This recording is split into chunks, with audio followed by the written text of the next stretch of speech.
अस्सलाम वालेकुम dear students, कैसे हैं आप सब। उम्मीद है आप सब खैर आफियत से होंगे, ठीक होंगे।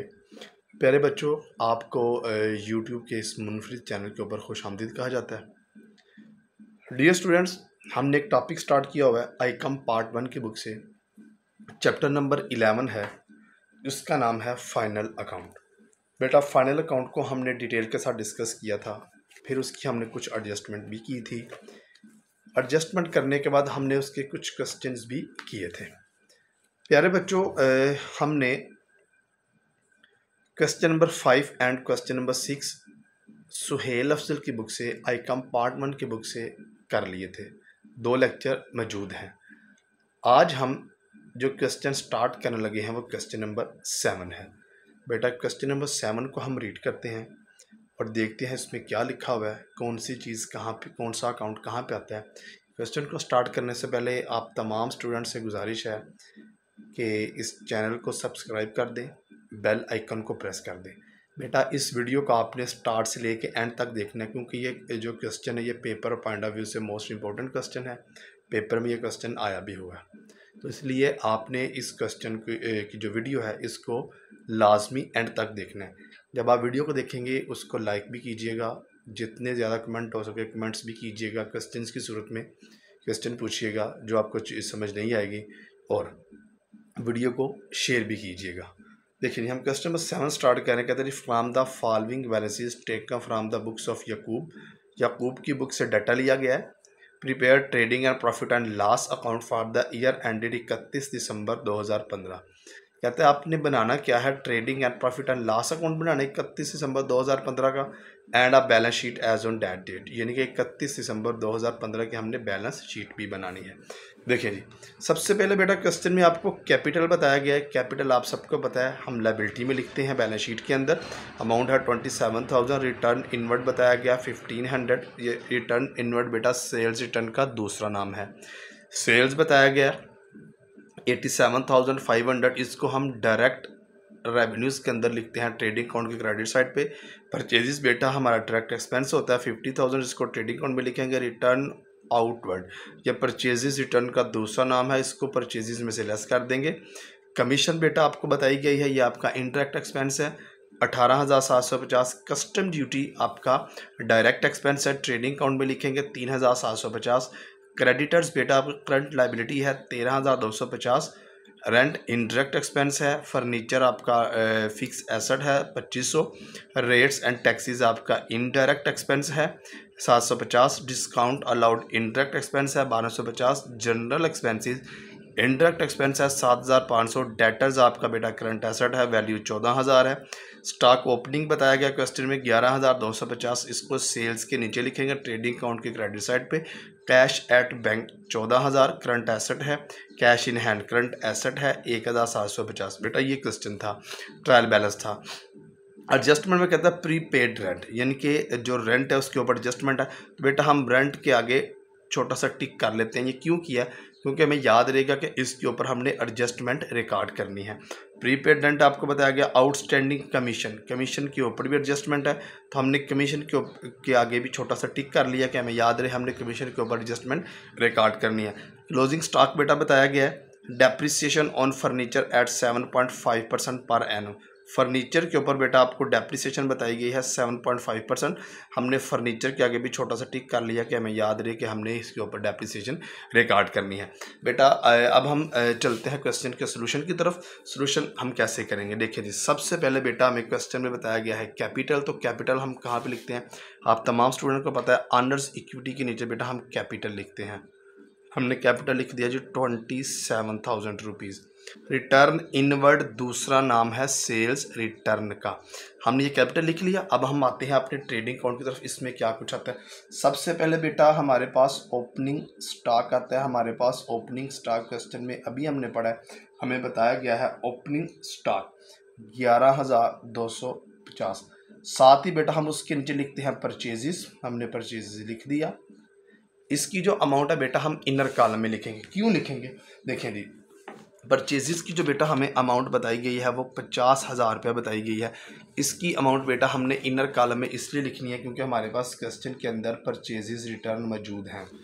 अब देखें ये जो रिटर्न आउटवर्ड है ये दूसरा नाम परचेजेस रिटर्न का है, तो बेटा हम इसमें से लेस कर देंगे परचेजेस रिटर्न। देखिए जी परचेजेस रिटर्न की बेटा जो अमाउंट बताई गई है वो 500 बताई गई है। बेटा अगर 50,000 में से आप 500 को लेस करते हैं तो आपके पास 49,500 रुपीज़ रिमेनिंग रह जाएंगे। उसके बाद ये करने के बाद बेटा हम आ जाते हैं इस साइड पे। सबसे पहले हम लिखते हैं सेल्स। सेल्स बेटा हमारे कस्टमर में बताई गई है 87,500, हमने 87,500 लिखा। इसमें से बेटा जी हम लेस करते हैं सेल्स रिटर्न। ये देखिए रिटर्न इनवर्ड बताया गया, ये दूसरा नाम है सेल्स रिटर्न का 1500, हमने बेटा इसमें से लेस कर दिया। ये देखिए हम लेस करने लगे हैं जी 87,500 लेस कर देंगे 1500 तो आ जाएगा 86,000 हमारे पास सेल्स आ गई। उसके बाद बेटा हम इसके नीचे का लिखते हैं, इसके नीचे हम क्लोजिंग स्टॉक लिखते हैं। ये जो ब्लैक से मैं लिखूंगा ये बेटा एडजस्टमेंट होगी, इसलिए मैं इसको ब्लैक से लिख रहा हूँ क्योंकि ये लिखने का मकसद ये है कि इसके हमने दो इफेक्ट रिकॉर्ड करना है। क्लोजिंग स्टॉक बताया गया 12,500, तो बेटा जी हम यहाँ पे लिख लेंगे 12,500 रुपया। चलिए अब हम अपने डायरेक्ट एक्सपेंसेस को रिकॉर्ड करते हैं। कैपिटल रिकॉर्ड कर लिया, रिटर्न इनवर्ड भी लिख लिया, सेल्स भी लिख लिया, परचेजेस रिटर्न भी लिख लिया, रिटर्न आउटवर्ड भी लिख लिया। अब आती है आगे बारी कमीशन की। बेटा कमीशन हमारा इनडायरेक्ट एक्सपेंस है, हम यहाँ पे लिखते हैं कमीशन। कमीशन की अमाउंट बेटा इनर कॉलम में लिखूंगा, इसलिए लिखूंगा कि इसके ऊपर एडजस्टमेंट है। कमीशन की अमाउंट है 18,750। हमारे क्वेश्चन में एक एडजस्टमेंट बताई गई है आउटस्टैंडिंग कमीशन। आप तमाम स्टूडेंट्स को ये पता है कि आउटस्टैंडिंग जो होती है वो क्या होती है कि हमने इसको अदा करना होता है, ये पेबल होती है, ये हमारी जिम्मेदारी होती है, तो हमने इसके अंदर क्या करें, इसको ऐड करना है। हम करेंगे जी आउटस्टैंडिंग कमीशन, इसके अंदर बेटा ऐड कर देंगे।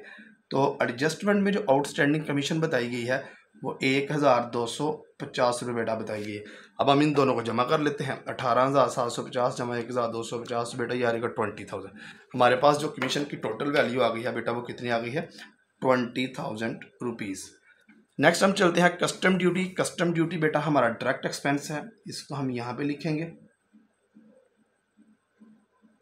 देखिए नहीं कस्टम ड्यूटी की वैल्यू है 3,750।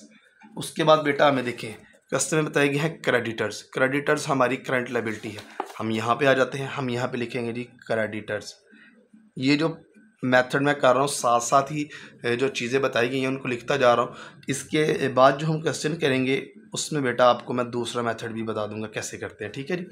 उसके बाद रेंट हमें बताया गया। रेंट बेटा हमारा इनडायरेक्ट एक्सपेंस है, हम रेंट को इनडायरेक्ट में लिखेंगे। रेंट इसकी अमाउंट है 1,250। ये इनर कॉलम में बेटा इसलिए लिखिए, देखें हमारे पास प्रीपेड रेंट के नाम से क्या बताया गया है, एडजस्टमेंट बताई गई है। बेटा प्रीपेड का मतलब होता है कि आपने कोई एडवांस में चीज़ दी हुई है तो इसमें से लेस कर देंगे प्रीपेड रेंट, उसकी वैल्यू है 250। ये देखें 250, तो इसमें से जब हम लेस करेंगे तो रिमेनिंग अमाउंट हमारे पास रह जाएगी 1,000 रुपीज़। नेक्स्ट बेटा हमारे पास फर्नीचर बताया गया। देखें फर्नीचर, तो फर्नीचर हमारा फिक्स एसेट है, हम यहाँ पे बेटा लिखने लगे हैं फर्नीचर। फर्नीचर की वैल्यू बताई गई है हमारे पास क्वेश्चन में 2,500। ये इनर कॉलम में इसलिए लिखी है क्योंकि इसके ऊपर एक एडजस्टमेंट है डेप्रिसिएशन वाली, वो हम जब आएगी इसको रिकॉर्ड करेंगे। उसके बाद बेटा देखें हमें क्वेश्चन में क्या बताया गया, rates and taxes. Rates and taxes हमारा इनडायरेक्ट एक्सपेंस है, हम यहाँ पे लिख देंगे जी rates and taxes.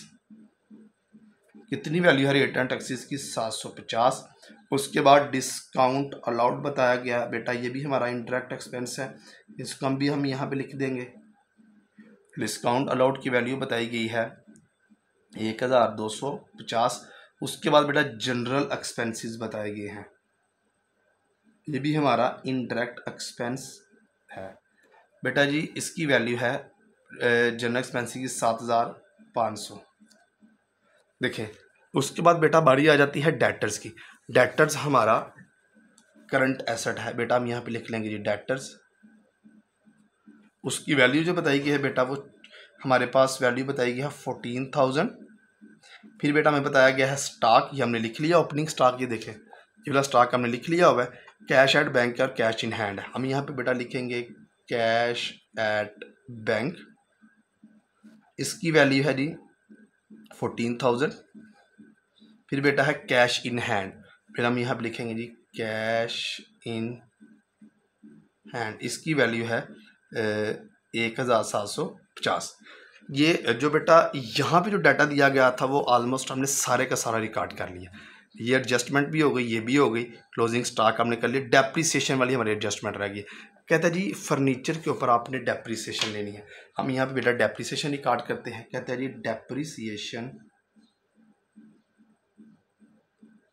On furniture. Furniture की जो वैल्यू क्वेश्चन में बेटा बताई गई है वो बताई गई है हमारे पास 2500। हम क्या करेंगे 2500 मल्टीप्लाई 7.5 डिवाइडिंग बाई 100 कर देंगे, क्योंकि 7.5% है।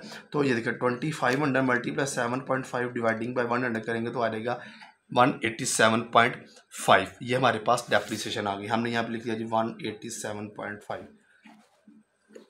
ये हो गया। अब जो बेटा हमने एडजस्टमेंट रिकॉर्ड की हैं, इस बुक को मैं साइड पे कर रहा हूँ क्योंकि बुक में हमने सारा डाटा लिख लिया। जो एडजस्टमेंट रिकॉर्ड की हैं हमने उसके इफेक्ट्स करते हैं।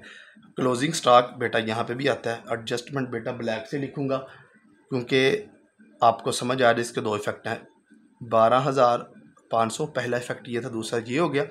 आउटस्टैंडिंग कमीशन आपको बताइए हमारी करंट लायबिलिटी भी होती है, एक इफेक्ट ये है, दूसरा यहाँ पे हो जाएगा जी आउटस्टैंडिंग कमीशन के नाम से जी। और बेटा एक बात याद रखनी है, जो आपको वैल्यू बताई जाएगी ना एडजस्टमेंट में, आपने सिर्फ एडजस्टमेंट वाली वैल्यू लिखनी है, टोटल वैल्यू नहीं लिखनी। उसके बाद है जी लेस प्रीपेड रेंट। प्रीपेड बेटा हमारा करंट एसेट होता है। एक इफेक्ट हमने यहाँ पे रिकॉर्ड कर लिया, दूसरा हम एसेट में ले जाएंगे। ये है जी प्रीपेड रेंट 250 ले जी, ये हो गया। बस हमारी ये वाली एडजस्टमेंट आ गई है डेप्रीसिएशन वाली। फर्नीचर इसमें से बेटा लेस क्या किया डेप्रीसिएशन, वो हमने रिकॉर्ड की है 187.5। ले जी हम 2500 माइनस 187.5 कर देंगे तो बेटा आ जाएगा हमारे पास जो रिमेनिंग आंसर आ जाएगा वो 2312.5 यानी कि 2312.5 आ जाएगा। देखिए जी ये था हमारा तकरीबन क्वेश्चन हो गया। अब हमने बस इसके आंसर निकालने हैं। देखिए बेटा हम क्या करते हैं, हम इसका टोटल कर लेते हैं। हम देखते हैं टोटल किस साइड का ज़्यादा हमारे पास आ रहा है। तो हमारे पास जो टोटल आ रहा है बेटा वो इस साइड का ज़्यादा आ रहा है, क्रेडिट साइड का। 86,000 प्लस कर देंगे 12,500 तो टोटल आ जाएगा बेटा हमारे पास 98,500। 98,500 ठीक हो गया। इसमें से हमने ये जितने भी आपको एक्सपेंसेस बताए गए हैं, डायरेक्ट एक्सपेंसेस या जो ओपनिंग स्टॉक परचेज, ये सारा कुछ लेस कर देना है। लेस करेंगे जी माइनस 11,250, फिर प्लस करेंगे 49,500, फिर लेस करेंगे 3,750, तो आंसर आ जाएगा 34,000। बेटा ये हमारे पास ग्रास प्रॉफिट आ गया है। ग्रास प्रॉफिट, इसको बेटा हम ट्रांसफ़र करते हैं, transfer to profit and loss account, यानी कि यहाँ पे ट्रांसफ़र करना है। ठीक है, तो यहाँ पे बेटा हमारे पास क्या आ जाएगा जी ग्रॉस प्रॉफिट 34,000। ले जी अब हम फिर टोटल कर लेते हैं। टोटल हमारे पास फिर इसी साइड का बेटा ज़्यादा आ रहा है। ये कितना आ रहा है टोटल देखेंगे। टोटल बेटा हमारे पास आ रहा है यही 34,000। ठीक है जी 34,000 हमने यहाँ भी लिख दिया। अब इस 34,000 में से बेटा जी हमने ये सारी चीज़ें लेस कर देंगे।